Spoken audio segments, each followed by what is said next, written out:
Praise the Lord. मेरा नाम महेश है। आज हम परमेश्वर के वचन से सीखेंगे कि क्या हमें अन्य भाषा बोलनी चाहिए। देखो, मैं फिर दोबारा से एक लाइन दोहरा रहा हूँ। मैं कई बार ये लाइन बोलता हूँ कि प्रभु के सेवक क्या बोल रहे हैं, विश्वासी क्या बोल रहा है, संसार के लोग क्या बोल रहे हैं। इन सबसे महत्वपूर्ण ये है कि परमेश्वर का वचन हमें क्या बोल रहा है, हमें उसको समझना है और परमेश्वर से मदद मांगनी है कि प्रभु हमें समर्थ दे कि हम प्रभु के वचनों को समझ सकें।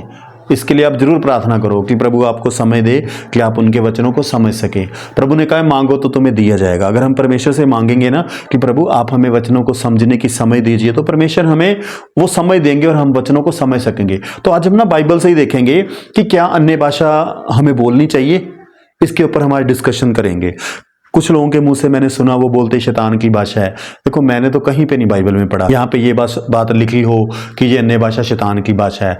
अगर आपने पढ़ा हो तो मैं आपको तो आप मेरी हेल्प करो। आप नीचे वो कमेंट में जरूर आप लिख दो, वहां पे वचन लिख देना, तो मैं भी उसे स्टडी करूंगा। तो आज हम बात करते हैं कि अन्य भाषा के ऊपर।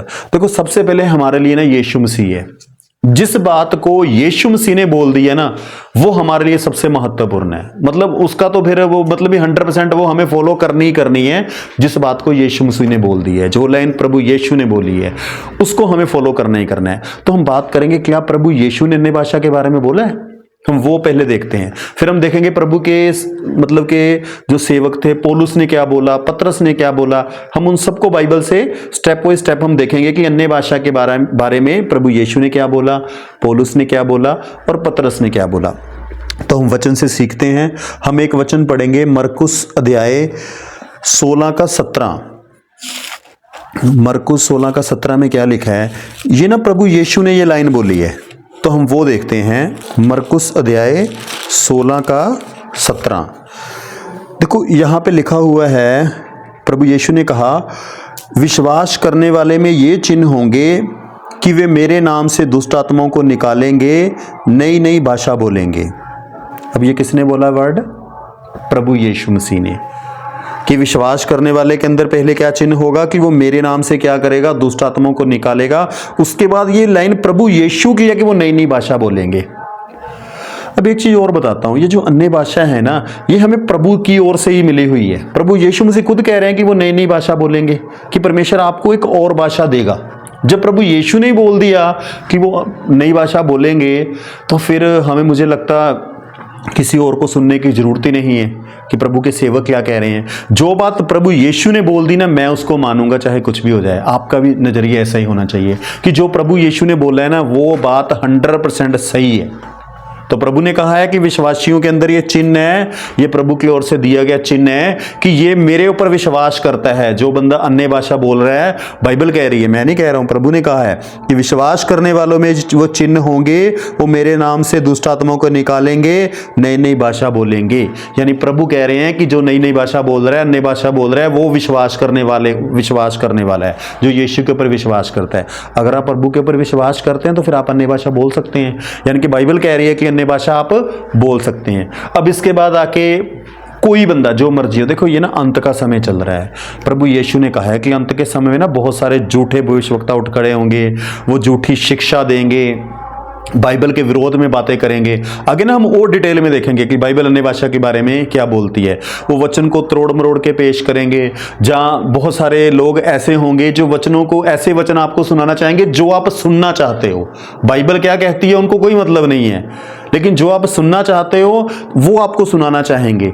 लेकिन हमारे लिए सबसे महत्वपूर्ण यह है कि बाइबल हमें क्या कहती है। अब जितने भी लोग हैं, कोई भी प्रभु का सेवक है, अगर वो ऐसी बातें सुना रहा है जो आप सुनना चाहते हो या वो वचन से बाहर है, तो उनके लिए ना एक बहुत दुख की बात है। वो दुख की बात यह है कि जब वो प्रभु के सामने जाएंगे ना, स्वर्ग में तो कुछ मिलने वाला नहीं है उनको।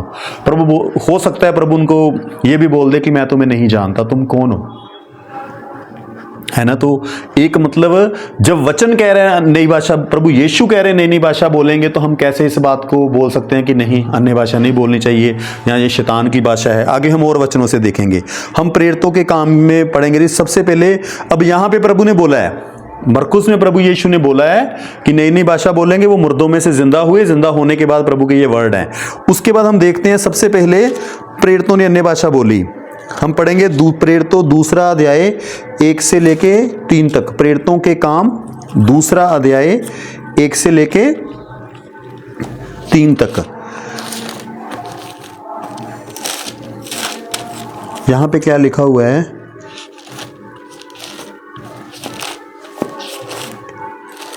प्रेरितों के काम 2 अध्याय 1 से लेकर 3 तक।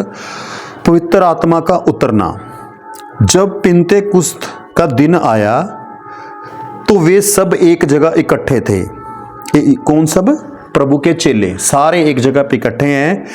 एकाएक आकाश से बड़ी आंधी की सी सनसनाहट का शब्द हुआ और उससे सारा घर जहां वे बैठे थे गूंज उठा।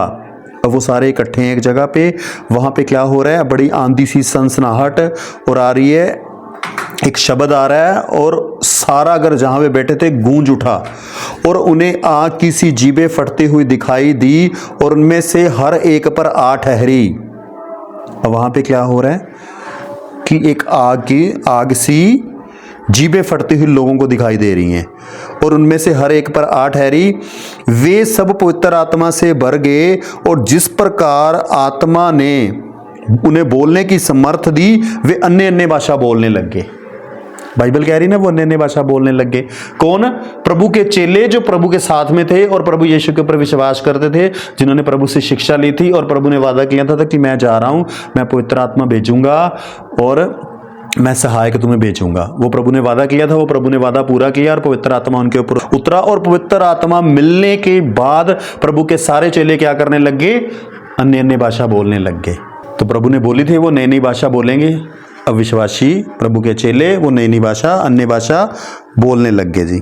आगे हम पढ़ेंगे जी दूसरा प्रेरितों का काम 12 और 13।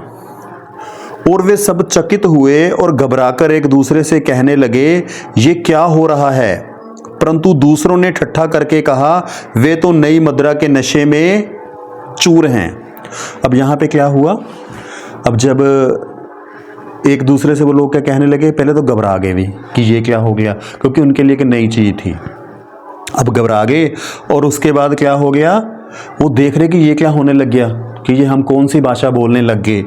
उसके बाद परंतु दूसरों ने ठट्ठा करके कहा, वे तो नई मदिरा के नशे में चूर हैं। यानी कि उस समय भी लोगों ने यही, देखो लोगों का जो उनके मन में आएगा वो बोलेंगे। उन्होंने ये बोला ये तो नशा नुशा करके बैठे हैं, कोई नई मदिरा के नशे में चूर हैं, इसलिए ये ऐसे बोल रहे हैं। ठीक हो गया। देखो लोग क्या बोलते हैं ज्यादा महत्वपूर्ण नहीं है, यीशु मसीह क्या बोलता है वो महत्वपूर्ण है। प्रभु ने कहा है कि वो अन्य भाषा बोलेंगे, नई नई भाषा बोलेंगे, तो वो प्रभु की ओर से दिया वरदान था, वो जो बोल रहे थे। आगे ना मैं ये भी बताऊंगा कि अन्य भाषा कहां बोलनी कहां नहीं बोलनी, वो बाइबल से में सारा कुछ लिखा है। हम बाइबल से ही हम सीखेंगे, लोगों से बाद में, पहले हम बाइबल से सीखेंगे, है ना। आप खुद भी बाइबल पढ़ो, आप जो मैं आयतें आपको बता रहा हूं आप इनको बार बार रिपीट करो, बार बार पढ़ो, प्रभु से बोलो कि प्रभु हमें इनके गहरे भेद समझा, अन्य भाषा के बारे में आप गहरे भेद समझो। आगे मैं बताऊंगा कि क्यों लोग मना करते हैं, वो भी रीजन बताऊंगा, वो भी बाइबल से ही बताऊंगा। उसके बाद दूसरा अध्याय 14 से लेकर 18 तक पढ़ेंगे हम। अब लोग इनको क्या कह रहे हैं, लोग इनके बारे में ये बोल रहे हैं, अन्य भाषा में प्रार्थना कर रहे हैं, लोग इनको कह रहे हैं कि ये नशे में चूर हैं, इन्होंने कोई नशा किया इसलिए ये ऐसी भाषा बोल रहे हैं। लेकिन पतरस ने क्या कहा? तब पतरस उन 11 के साथ खड़ा हुआ और ऊंचे शब्द से कहने लगा, हे यहूदियों और हे यरूशलेम के सब रहने वालों, ये जान लो और कान लगाकर मेरी बातें सुनो। अब वो उनको कह रहा है कि मेरी बातें पहले कान लगाकर सुनो। किनको? वहां जो यहूदी लोग थे यरूशलेम के, उनसे वो बोल रहा है। जैसा तुम समझ रहे हो ये लोग नशे में नहीं हैं, क्योंकि अभी तो पहर ही दिन चढ़ा है। वो कह रहे ये नशे में नहीं है, तुम्हें लग रहा है ये नशे में है, लेकिन ये नशे में नहीं है, परंतु ये वे बात है जो योएल भविष्यवक्ता के द्वारा कही गई थी। देखो पहले हमें यीशु मसीह के बारे में पढ़ा, अब प्रभु यीशु के आने से पहले परमेश्वर ने जो अपने भविष्यवक्ता के द्वारा भविष्यवाणी करी थी वो भी इस बात पे पूरी हो गई। योएल भविष्यवक्ता द्वारा ये क्या भविष्यवाणी हुई थी? परमेश्वर कहता है कि अंत के दिनों में ऐसा होगा कि मैं अपना आत्मा सब मनुष्यों पर अडेलूंगा। प्रभु कह रहे हैं, प्रभु ने वादा किया था कि मैं अपना आत्मा सभी मनुष्यों पर अडेलूंगा। ये परमेश्वर का वादा था। और ये पुराने नियम में प्रभु ने, परमेश्वर ने योएल नबी के द्वारा इस बात को बोला था कि मैं अपना आत्मा सब मनुष्यों पर अडेलूंगा, और प्रभु ने ये बात पूरी कर दी। ये सबके ऊपर परमेश्वर का आत्मा आ गया। और तुम्हारे बेटे और तुम्हारी बेटियां भविष्यवाणी करेंगी। और प्रभु ने कहा तुम्हारे बेटे और बेटियां क्या करेंगी? भविष्यवाणी करेंगी। और तुम्हारे जवान दर्शन देखेंगे। देखो ये चीजें भी होंगी कि परमेश्वर के जो विश्वासी जवान बच्चे हैं उनको परमेश्वर दर्शनों से भी परमेश्वर उनके साथ बात करेगा। अब एक चीज और बताता हूं, कोई दर्शन देखेगा, बात करेगा, लोग उसका भी विरोध करेंगे, बोलेंगे प्रभु की ओर से नहीं है, कोई तो बोलेगा शैतान की ओर से ही है। देखो मैं ये मानता हूं अगर प्रभु ने कोई दर्शन दिखाया ना, वो वचन से बाहर नहीं होगा, वो बाइबल के वचन के मुताबिक ही होगा। जो बाइबल के वचन में लिखा है ना वैसे ही होगा, उस दर्शन को हम मानेंगे। उसके बाद क्या लिखा है? और तुम्हारे पुरनिये स्वप्न देखेंगे, वरना मैं अपने दासों और अपनी दासियों पर भी उन दिनों में अपनी आत्मा में से उड़ेलूंगा और वे भविष्यवाणी करेंगे। देखो परमेश्वर का वादा क्या है कि मैं किन के ऊपर आत्मा उड़ेलूंगा, यानी कि सभी लोगों के ऊपर ही डाल दूंगा। पहले उसने कहा ना सब मनुष्यों के ऊपर, अब वहां पे उसने कंडीशन नहीं लगाई है, वो कहता जो दास दासियां हैं ना उनको भी मैं अपना आत्मा दूंगा। देखो ये परमेश्वर की मर्जी है ना, वो देना चाहता है, उसे कौन रोक सकता है? परमेश्वर की मर्जी है। उसने कहा कि मैं दास दासियों की भी आत्मा दूंगा तो वो देगा। आगे हम देखेंगे परमेश्वर ने कैसे अन्य जाति के लोगों को भी अपना आत्मा दिया, आगे हम वचन में पढ़ेंगे। और उन दिनों में मैं अपना आत्मा में से उड़ेलूंगा और वे भविष्यवाणी करेंगे। प्रभु कह रहे हैं, अब पहले क्या था तो पुराने नियम भविष्यवाणी कौन करता था?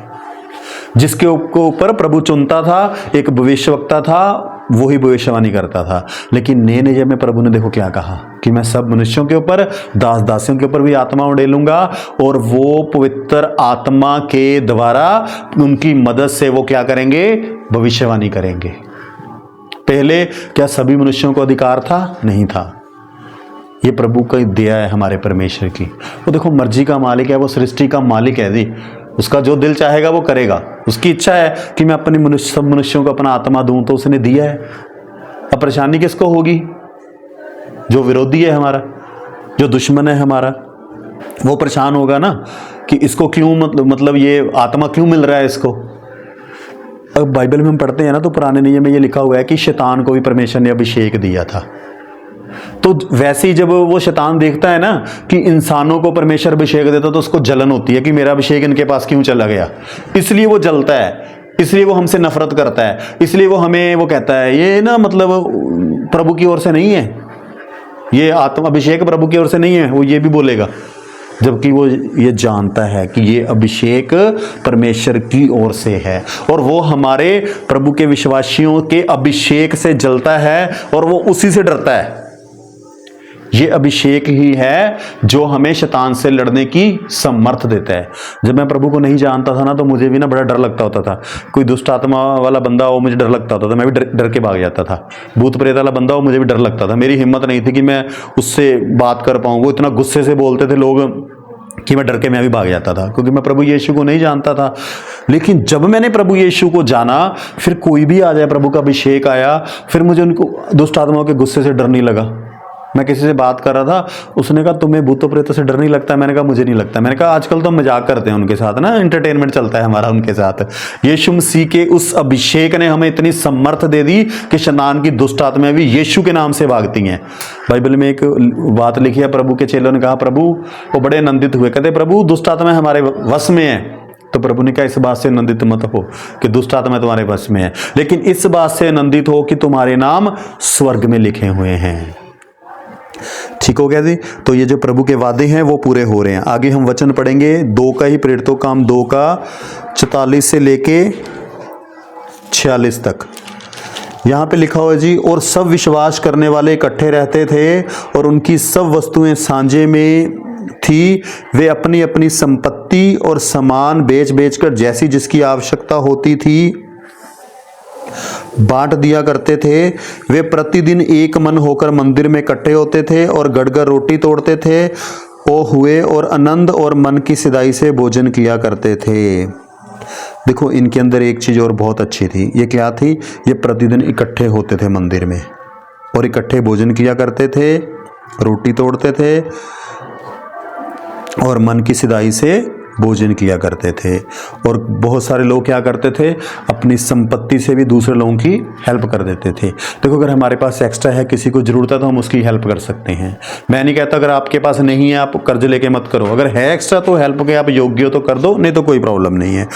उसके बाद वो क्या करते थे, सभी इकट्ठे होके, तो हमें भी संगति करनी चाहिए, इकट्ठे होना चाहिए जी, इकट्ठे होके मिलके प्रेयर करनी चाहिए। उसके बाद हम पढ़ेंगे जी पहला करंथियों 14वां अध्याय, इसकी 2 नंबर वर्ष। अब हम ना करंथियों चैप्टर से पढ़ेंगे। अब पौलुस ने अन्य भाषा के बारे में क्या बोला है जी, पतरस ने भी बोल दिया और प्रभु यीशु के बारे में भी हमने पढ़ लिया। अब 2 तो हमें प्रूफ मिल गए जी अन्य भाषा के बारे में। अब हम देखेंगे पौलुस ने बड़े अच्छे तरीके से क्लियर किया है। पौलुस को प्रभु ने अपना आत्मा दिया और उस आत्मा की मदद से पौलुस ने अच्छे तरीके से क्लियर किया है। देखो, मैं फिर बार बार वही बात दोहरा रहा हूँ, इंसान क्या बोलता है, प्रभु का सेवक क्या बोलता है, विश्वासी क्या बोलता है, उससे ज़्यादा महत्वपूर्ण यह बाइबल क्या बोलती है, परमेश्वर क्या वचन क्या बोलता है। फिर प्रभु यीशु ने जो बोला है हमें उसकी ओर ध्यान देना है। इनको हमें इग्नोर करना है, इन लोगों को वो हमें करना ही पड़ेगा। अगर आप प्रभु से प्यार करते हैं तो प्रभु की बातों की ओर ध्यान दीजिए। तो हम पढ़ेंगे पहला करंथियों 14 अध्याय, इसकी 2 नंबर वर्ष पढ़ेंगे हम पहले। क्योंकि जो अन्य भाषा में बातें करता है वह मनुष्यों से नहीं परंतु परमेश्वर से बातें करता है। यहाँ पे ना एक वर्ड आ रहा है, जो अन्य भाषा में बातें कर रहा है वो किससे बातें कर रहा है, परमेश्वर से बातें करता है जी। बाइबल कह रही, मैं नहीं कह रहा हूं। अब कौन चाहेगा कि आप परमेश्वर से बात ना करो, दुश्मन हमारा शैतान ही चाहेगा ना। जब बाइबल कह रही है अन्य भाषा बोलने वाला परमेश्वर से बातें कर रहा है तो परमेश्वर से बात करो ना, अन्य भाषा में प्रार्थना करो, क्या दिक्कत है। अब कहां करनी कहां नहीं करनी वो भी मैं सिखाऊंगा, बाइबल से ही सिखाऊंगा। मतलब शैतान ये चाहता है कि आप अन्य भाषा में प्रार्थना ना करो और परमेश्वर से बात ना करो, है ना। क्योंकि बाइबल कह रही है कि जो अन्य भाषा में प्रार्थना करता है वो परमेश्वर से बातें करता है, इसलिए कि उसकी कोई बातें कोई नहीं समझता, क्योंकि वह वेद की बातें आत्मा में होकर बोलता है। अब ये बात भी यहाँ पे आ रही है कि उसकी बातें किसी को समझ में नहीं आती है। इसके ऊपर ना विश्वास करो, इस वचन के ऊपर। बाइबल कह रही है अन्य भाषा में प्रार्थना करना मतलब हम परमेश्वर से बात कर रहे हैं, तो हमें परमेश्वर में हर कीमत में बात करनी है। आप डट के अन्य भाषा में प्रार्थना करो, किसी की ओर मत ध्यान दो, क्योंकि शैतान चाहता है कि आप परमेश्वर से बात मत करो। लेकिन मैं कहता हूं बाइबल कह रही है कि अन्य भाषा में प्रार्थना करो तो आप करो। उसके बाद हम आगे पढ़ेंगे, एक वचन और पढ़ेंगे 14 अध्याय का 13 से लेके 19 तक। अब 13 से 19 में क्या लिखा हुआ है, इस कारण जो अन्य भाषा बोले वह प्रार्थना करे कि उनका अनुवाद भी कर सके। देखो, हम प्रार्थना भी कर सकते हैं प्रभु कि आप हमें समर्थ दो, हम ये जो भाषा बोल रहे हैं हम इसका अनुवाद कर सकें। आप प्रार्थना करेंगे तो ये गिफ्ट परमेश्वर आपको देगा। मैं एक बहन को जानता हूं जिनके पास ये गिफ्ट है, वो अन्य भाषा का अनुवाद कर देते हैं, मैंने क्या बोला वो बता देते हैं। तो ऐसे अगर हम प्रार्थना करेंगे तो प्रभु हमें वो गिफ्ट देंगे, अनुवाद करने का गिफ्ट भी देंगे। इसलिए यदि मैं अन्य भाषा में प्रार्थना करूं तो मेरी आत्मा प्रार्थना करती है परंतु मेरी बुद्धि काम नहीं देती। पौलुस कह रहा है जब मैं अन्य भाषा में प्रार्थना कर रहा हूं, आत्मा मेरी आत्मा प्रार्थना कर रही है लेकिन बुद्धि से मैं प्रार्थना नहीं करता। तो क्या करना चाहिए, मैं आत्मा से भी प्रार्थना करूंगा और बुद्धि से भी प्रार्थना करूंगा, मैं आत्मा से भी गाऊंगा और बुद्धि से भी गाऊंगा। यानी हमें आत्मा से भी प्रार्थना करनी है, बुद्धि से भी प्रार्थना करनी है। जैसे वचनों के मुताबिक हम प्रार्थना करनी है वो भी हमें करनी है, और अन्य भाषा में हमें प्रार्थना करनी है। तो आप जो इसको प्रार्थना, अगर प्रभु ने आपको गिफ्ट दिया अन्य भाषा का तो आप उसमें जरूर प्रार्थना करो। मैंने कई विश्वासियों को देखा जिनको बड़ी जल्दी ये अन्य भाषा गिफ्ट मिल गया, वो 1 साल हुआ उनको आए हुए और उनको बड़ी इजीली गिफ्ट मिल गया और प्रार्थना करने लग गए। अगर मैं अपनी बात कर दूं, मुझे तो कितने साल लग गए थे, मुझे लगभग 8-10 साल बाद जाके कहीं अन्य भाषा का गिफ्ट मिला था। मुझे मतलब 10 साल बाद जाके ये गिफ्ट मिला। मैं सोचता था प्रभु इनको तो 1 साल हुआ आए हुए, तो इनको बड़ी जल्दी गिफ्ट मिल गया, ये अन्य भाषा में प्रार्थना करने लग गए। मुझे तो मिला ही है बड़ी मुश्किल से, बड़ी देर बाद मिला है मुझे। मैंने कितने साल प्रार्थना करी, उसके बाद जाके मुझे अन्य भाषा का गिफ्ट मिला है। लेकिन मुझे ये पता है कि कहाँ अन्य भाषा बोलनी, कहाँ नहीं बोलनी, वो भी बाइबल से सीखेंगे हम।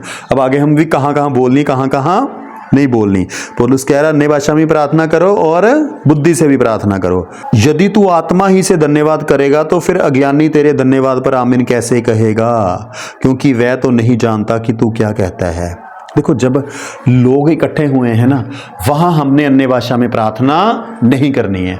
वहाँ हमारी जो भाषा है, मान लो आप अगर हिंदी में प्रार्थना कर रहे हैं, वहाँ सब लोग ऐसे बैठे जो हिंदी समझने वाले हैं, तो आप हिंदी में प्रार्थना करो। यानी जब हम लोगों के बीच में प्रेयर कर रहे हैं, हम हिंदी में प्रेयर करेंगे ताकि उनको बात समझ में आ जाए। अगर हम अन्य भाषा में प्रार्थना करेंगे तो उसको समझ में नहीं आएगी, फिर वो आमीन कैसे बोलेंगे सभी लोग, क्योंकि उनको तो समझ ही नहीं आ रही है। तो इसलिए हमें ध्यान रखना है कि यहां पे हम इकट्ठे मीटिंग में हैं, वहां हम अन्य भाषा में प्रार्थना नहीं करेंगे, वहां हम बुद्धि से प्रार्थना करेंगे। परमेश्वर ने जो हमें वचन दिए हैं, वचनों के द्वारा हम वहां प्रार्थना करेंगे, अन्य भाषा में प्रार्थना नहीं करनी है। इस बात का हमें ध्यान रखना है। देखो बाइबल दो बातें बोलती है कि क्या करना है क्या नहीं करना है। जो बाइबल कहती है करना है वो करो, जो कहती है नहीं करना है वो नहीं करना है। तो बाइबल कह रही है जब आप इकट्ठे हो रहे हो तो वहां अन्य भाषा में प्रार्थना में मत प्रार्थना करो, क्योंकि लोगों को वो समझ में नहीं आएगी। तू तो भली बाती धन्यवाद करता है, परंतु दूसरे की उन्नति नहीं होती। नहीं तो यदि तू आत्मा ही से धन्यवाद करेगा तो फिर ज्ञानी तेरे धन्यवाद पर आमीन कैसे कहेगा, क्योंकि वह तो नहीं जानता कि तू क्या कहता है। तू तो भली बाती धन्यवाद करता है, परंतु दूसरों की उन्नति नहीं होती। देखो जो ये अन्य भाषा है ना, ये हमारी उन्नति के लिए है, इससे दूसरे लोगों की उन्नति नहीं होती। क्योंकि पहले बात तो ये दूसरे लोगों को समझ ही नहीं आ रही, तो उनको समझ नहीं आ रही तो उनकी उन्नति नहीं होगी। ये अन्य भाषा परमेश्वर ने हमारी उन्नति के लिए दी है, तो हमें अपनी उन्नति के लिए, और जैसे पहले वचन में लिखा है कि अन्य भाषा में कोई प्रार्थना कर रहा है वो परमेश्वर से बातें कर रहा है, तो हम परमेश्वर से बातें हमें करनी है। डट के अन्य भाषा में प्रार्थना करो, कोई प्रॉब्लम नहीं है। बाइबल कह रही है मैं अपने परमेश्वर का धन्यवाद करता हूं कि मैं तुम सब से अधिक अन्य भाषाओं में बोलता हूं। देखो पौलुस क्या कह रहा है कि मैं क्या करता हूं, तुम सबसे अधिक अन्य भाषा बोलता हूं। जब वो बंदा जिसने प्रभु यीशु मसीह का दर्शन किया, प्रभु यीशु मसीह को देखा, और जिसने बाइबल का बहुत सारा हिस्सा पौलुस ने लिखा है, जब वो बंदा बोल रहा है कि मैं अन्य भाषा तुमसे ज्यादा अन्य भाषा बोलता हूं, मतलब वो बहुत ज्यादा अन्य भाषा का प्रभु उसने गिफ्ट दे रखा है, तो हमें क्या प्रॉब्लम है? अब हम इसकी सुनेंगे या उस बंदे की सुनेंगे जो कहता है अन्य भाषा में प्रार्थना मत करो, चुनाव आपके हाथ में है। देखो जबरदस्ती कोई नहीं है, आपने नहीं मानना है तो भी ठीक है, नहीं मानना है तो भी कोई दिक्कत नहीं है, लेकिन बोलनी कहाँ वो भी ध्यान रखना है हमें। जरूरी नहीं है कि यहाँ बहुत सारे लोग हैं चर्च के लोग, उनके सामने मत बोलो। आप अकेले अपने रूम में बैठ के प्रार्थना करो, वहाँ अन्य भाषा में प्रार्थना करो, कोई दिक्कत नहीं है। मैं कभी भी किसी के सामने अन्य भाषा नहीं बोलता। जब मुझे बोलनी होती है मैं अपने रूम में हूँ, प्रेयर कर रहा हूँ, वहाँ मैं अन्य भाषा बोलता हूँ। मैंने ये प्रभु को महिमा मिले, मैंने ये वचन बार बार पढ़ा है, मुझे समझ में आता है, मुझे पता है कहाँ अन्य भाषा बोलनी कहाँ नहीं बोलनी है।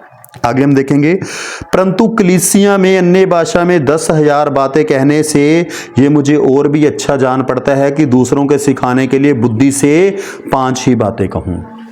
यानी अगर आप कलीसिया में हो तो वहां अगर आप अन्य भाषा बोलोगे किसी को समझ ही नहीं आएगी। फिर लोग बोलेंगे, जैसे वहां पे पतरस के टाइम पे वहाँ सब चेले इकट्ठे थे, वो अन्य भाषा में प्रार्थना कर रहे थे, वो कहते हैं ये नशे में चूर है, नशा कर रखा है इन्होंने, लगता है कि दोपहर में कोई नशा करके बैठे हुए हैं।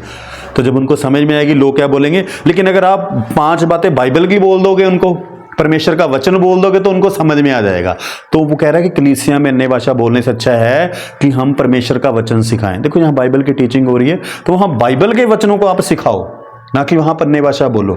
अब जैसे यहाँ पे मैं वीडियो बना रहा हूँ, अब यहाँ पे मैं अन्य भाषा बोलता रहूँ तो आप सुनोगे, आपको समझ भी नहीं आएगा, बोलोगे पता नहीं है भाई कौन सी भाषा बोल रहा है। मैं हिंदी में बात कर रहा हूँ, आपको समझ में आ रहा है, मैं परमेश्वर के वचन से सिखा रहा हूँ तो आप समझ भी पा रहे हो, आप वीडियो देख भी रहे हो। अगर मैं वैसे ही अन्य भाषा बोलता रहूँ तो आपको समझ भी नहीं आएगा। आप देखोगे, आपको पता नहीं कौन सी भाषा बोल रहा है, आपको समझ नहीं आएगी, आप क्या करोगे, ये वीडियो देखनी बंद कर दोगे। तो इसी तरह से जब हम कलीसिया में हैं, अगर आप वचन सिखाने वाले हो तो वहाँ बाइबल से सिखाओ, वो ज़्यादा बेहतर है, ना कि वहां पे आप अन्य भाषा बोलो।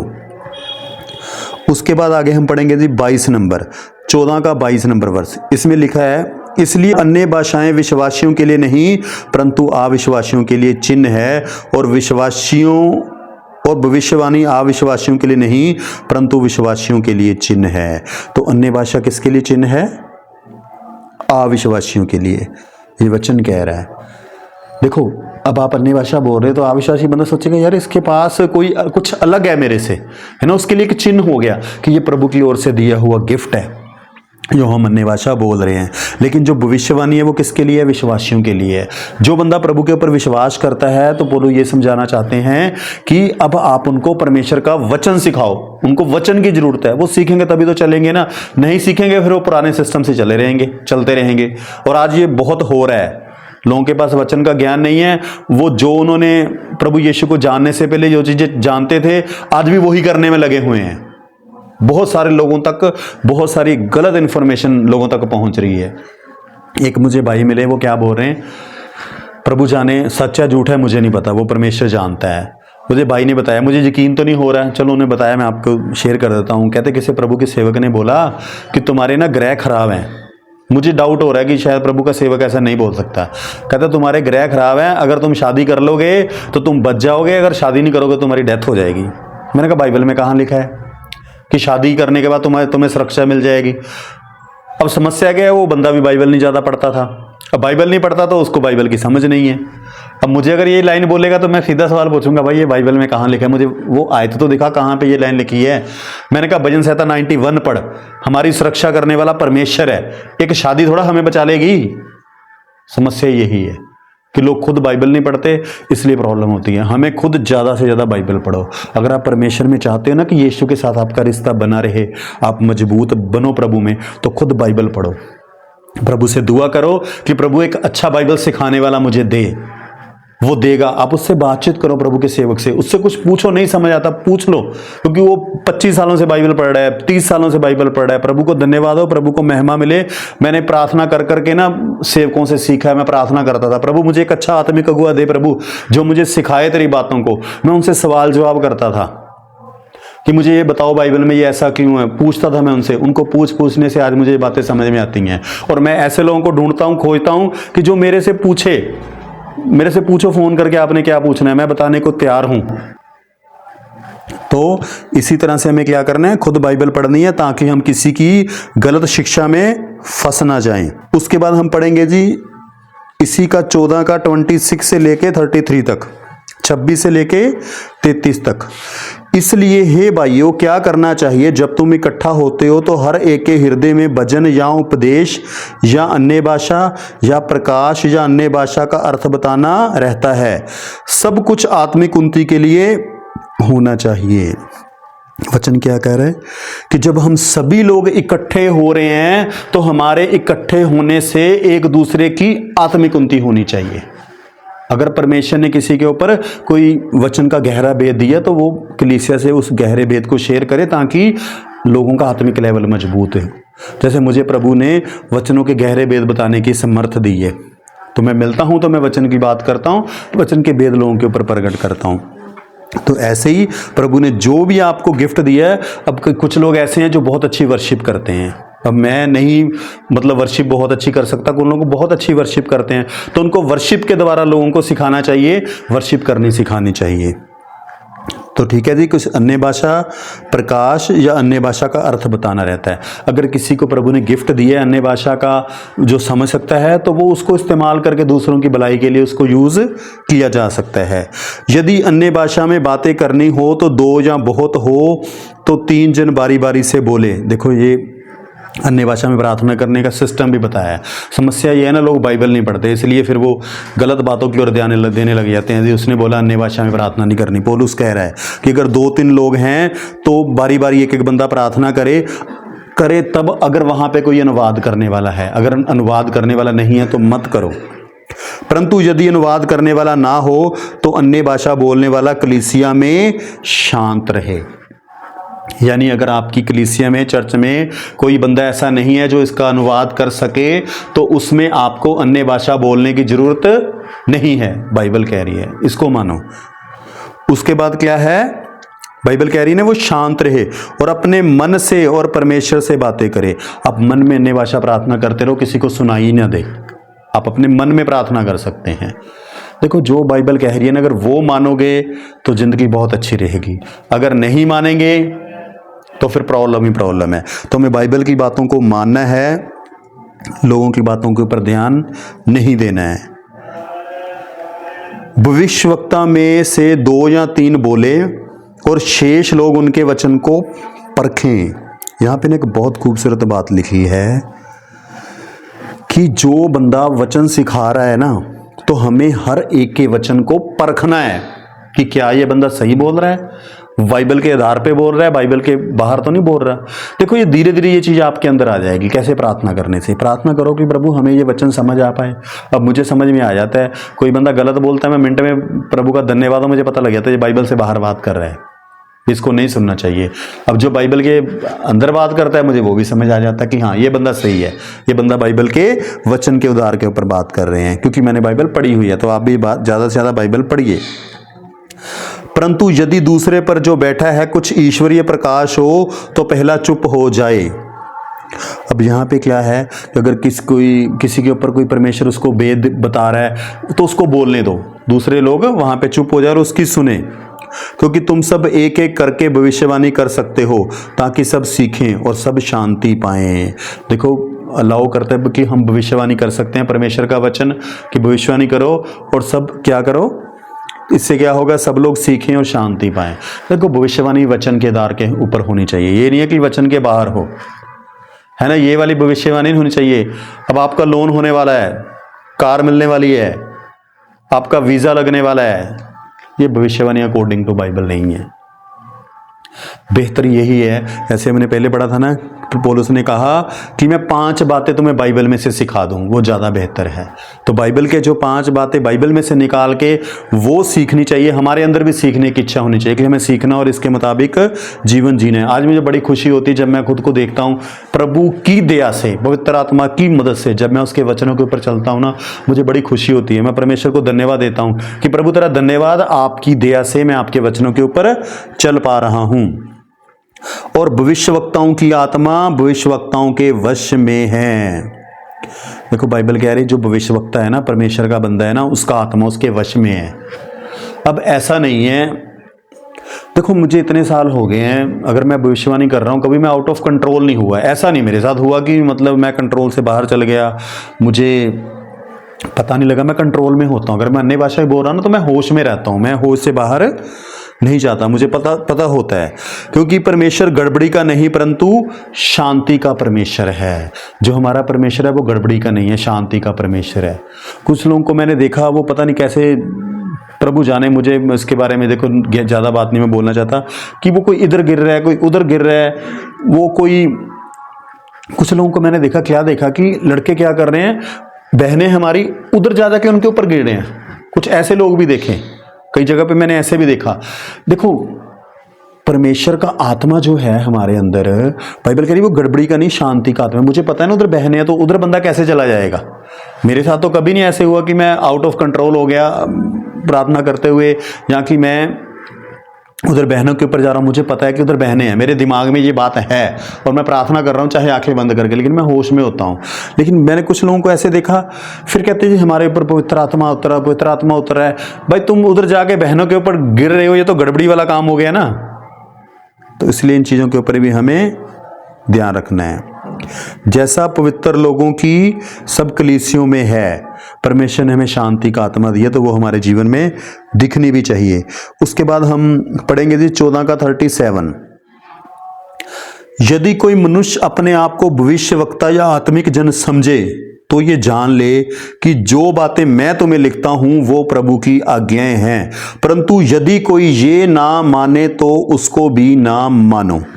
ये बड़ी पावरफुल लाइन है, दोबारा से फिर पढ़ता हूं मैं इसको, और इसकी ओर हमें ध्यान देना है। ये पौलुस ने बोली, पौलुस ने क्या बोला, यदि कोई मनुष्य अपने आप को भविष्यवक्ता या आत्मिक जन समझे।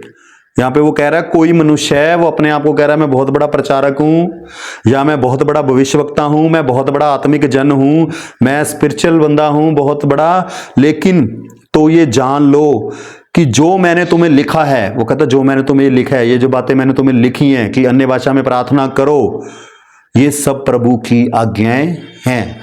मतलब वो कह रहा है ये वचन परमेश्वर की ओर से हैं, प्रभु की ओर से हैं, मेरी ओर से नहीं है। ये पौलुस कह रहा है प्रभु की आज्ञाएं हैं, परंतु यदि कोई ये ना माने तो उसकी भी ना मानो। अगर कोई कहता है ना कि नहीं अन्य भाषा नहीं बोलनी, बाइबल में मुताबिक नहीं है, पौलुस कह रहा है अगर कोई ये कह रहा है ना तो उसकी मत सुनो। अब चुनाव आपके हाथ में, आपने उसकी सुननी है या नहीं सुननी है। मैं तो नहीं मानूंगा, अगर कोई बोलेगा अन्य भाषा नहीं बोलनी, मैं तो बोलूंगा। बाइबल कहती बोलो, है ना। अगर कोई बोलता है ना आपको, तो अब परमेश्वर ने आपको सीधा पौलुस के द्वारा बात कर दी कि अगर कोई बाइबल से बाहर बात करता है तो हमने उसकी नहीं सुननी, उसकी नहीं माननी। चाहे कुछ भी हो जाए। देखो अब जैसे आज ना आजकल ना हमारे देश में एक ट्रेंड चल रहा है कि पापा पापा पापा चल रहा है, कि प्रभु के सेवक लोग पापा बोल रहे हैं। देखो मेरी आत्मा में नहीं आता, कभी मेरे अंदर से नहीं आता कि मैं अपने प्रभु के सेवक को बोलूं ये मेरे पापा हैं। उसका भी ना कुछ लोगों ने ना गलत उसका भी मतलब निकाल देते। मैं किसी को सुन रहा था, उन्होंने क्या बोला, कहते बाइबल में प्रभु यीशु ने कहा है कि तुम धरती पे किसी को पिता ना कहना। कहते फिर हमें अपने पिता को भी पापा नहीं कहना चाहिए। अब देखो यहाँ पे ना वचन को उन्होंने घुमा दिया। अब इसका मैं देता हूँ, इसका सिस्टम बताता हूँ। अगर प्रभु ने ये बोलना होता ना कि तुम्हें धरती पे जिसने तुम्हें जन्म दिया बाप ने, उसको पिता नहीं कहना, तो प्रभु सीधा बोल सकते थे कि भाई जिस बंदे ने तुम्हें जन्म दिया उसको पिता नहीं कहना। जब हम पढ़ रहे हैं ना, प्रभु जब चेलों से बात कर रहे हैं ना, तो वहां पे वो आत्मिक अगुओं की बात कर रहे हैं, हमारे फादर की बात नहीं कर रहे हैं, धरती वाले पिता की बात नहीं कर रहे हैं जिसने हमें जन्म किया है। क्योंकि रब्बी कहलाना किसको पसंद है? अगुओं को पसंद है, प्रचारकों को पसंद था, उस जमाने के फरीसियों को पसंद था कि लोग हमें रब्बी जाने, लोग हमें पवित्र जाने। प्रभु उनके बारे में बोल रहे थे कि उनको धरती पे रब्बी कहलाना, गुरु कहलाना या टीचर कहलाना, स्वामी कहलाना अच्छा लगता है। लेकिन प्रभु ने कहा कि तुम्हें इन लोगों को धरती पे पिता नहीं बोलना। यानी प्रभु वहां पे आत्मिक अगुओं की बात कर रहे थे कि आत्मिक अगुओं को हम पिता नहीं बोल सकते। तो प्रभु ने बोल ही दिया यीशु मसीह ने कि हम तुम्हारा पिता स्वर्ग में है, तुम्हारा एक ही पिता है, तो हम तो यीशु की बात मानेंगे। अब बाकी आपकी मर्जी है, जैसा आपको ठीक लगे। लेकिन मुझे जो बाइबल बोलती है मुझे उसके मुताबिक ही चलना है। तो यहां पे पौलुस क्या कह रहा है कि अगर कोई इन बातों को नहीं मानता तो हमें उसको भी नहीं मानना। मतलब उसका प्रचार आप मत सुनो, जो बाइबल के वचन के बाहर बात करता है उसका प्रचार आप मत सुनो। मैं ऐसे किसी बंदे को सुनना नहीं पसंद करता जो बाइबल के बाहर प्रचार करता है। देखो चुनाव आपके हाथ में है, अगर आप सुनते रहोगे, कंफ्यूज होते रहोगे, उससे कुछ बेनिफिट होने वाला नहीं है ना। अगर आप ऐसे लोगों को सुनोगे तो कंफ्यूजन होगी, उल्टा परमेश्वर से दूर हो जाओगे। क्योंकि बाइबल कह रही जो अन्य भाषा में बातें करता है वो परमेश्वर से बातें कर रहा है। अब वो बंदा आपको मना कर रहा है, आपने उसकी बात मान ली, अब परमेश्वर से बातें होनी बंद हो गई। अब परमेश्वर से बातें नहीं हो रही है तो अगवाई नहीं आ रही है ना। तो इसलिए अगर प्रभु ने अन्य भाषा का गिफ्ट दिया है तो जरूर आप अन्य भाषा में प्रार्थना करो, नहीं है तो प्रार्थना करके मांगो। आप अपने सेवक को बोलो, प्रभु के सेवक आपकी हेल्प करेंगे, प्रार्थना करेंगे, आपको ये गिफ्ट मिल जाएगा। अंत है भाइयों, भविष्यवाणी करने की धुन में रहो और अन्य भाषा बोलने से मना ना करो। देखो पौलुस खुद कह रहा है कि अन्य भाषा बोलने से मना ना करो। उसको भी पता था कि ये समय आएगा जब लोग अन्य भाषा बोलने से मना करेंगे, तभी उसने लिखा ना कि अन्य भाषा बोलने से मना ना करो। उसको पता था, परमेश्वर ने उसके ऊपर ये बात प्रकट कर दी कि आने वाले दिनों में ऐसा भी होगा कि लोग मना करेंगे, अन्य भाषा में प्रार्थना नहीं करनी। तभी पौलुस ने बोला कि नहीं, मना मत करो, अन्य भाषा बोलने दो, पर सारी बातें शालीनता और व्यवस्थित रूप से की जाएं। देखो सारी चीजें डिसिप्लिन से होनी चाहिए। अन्य भाषा कब बोलनी है, कब नहीं बोलनी है, तो उन सब बातों को हमें सिस्टम से एक डिसिप्लिन बना के चलना चाहिए। परमेश्वर डिसिप्लिन को पसंद करता है। आज के लिए इतना ही काफ़ी है। प्रभु आपको बहुत आशीष दे। धन्यवाद।